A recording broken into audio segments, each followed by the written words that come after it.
குட்டி என்ன பண்ணிட்டுருக்குற? சின்ன பேரிச்சப்பழம் சாப்பிடு. எனக்கு பேரிச்சம்பழம் பிடிக்காது. பிடிக்காதா? அப்போ உனக்கு என்ன நட்ஸ் பிடிக்கும்? வறுத்த வேர்க்கடலை.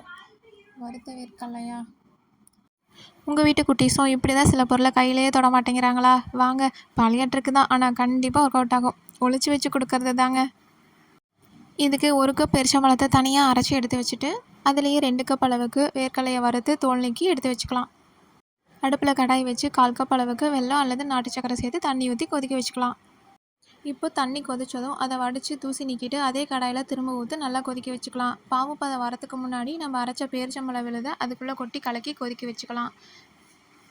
இப்போது பேரிச்சம்பழம் பாவு கூட சேர்ந்து நல்லா மணம் வந்ததுக்கப்புறமா வறுத்த வேர்க்கடலையை கொஞ்சம் கொஞ்சமாக கொட்டி கலக்கி விட்டுக்கலாம். இப்போ இதில் நான் வேர்க்கடலை மட்டும் சேர்த்துருக்கேன். உங்களுக்கு தேவைப்பட்டுச்சுன்னா பாதாம், முந்திரி, வால்நட் இந்த மாதிரி எதுனாலும் சேர்த்துட்டு சர்க்கரையுடைய அளவை கூடி குறைச்சி சேர்த்துக்கலாம்.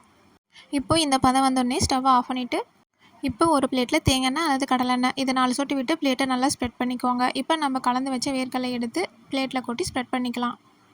இப்போ வேர்க்கடலையை சமப்படுத்துறதுக்கு இந்த மாதிரி ஒரு பவுலில் 2 சொட்டு எண்ணெய் தடவிட்டு இப்படி நம்ம தேய்ச்சோம் அப்படின்னோம்னா ஈவன் ஆகிக்கும்.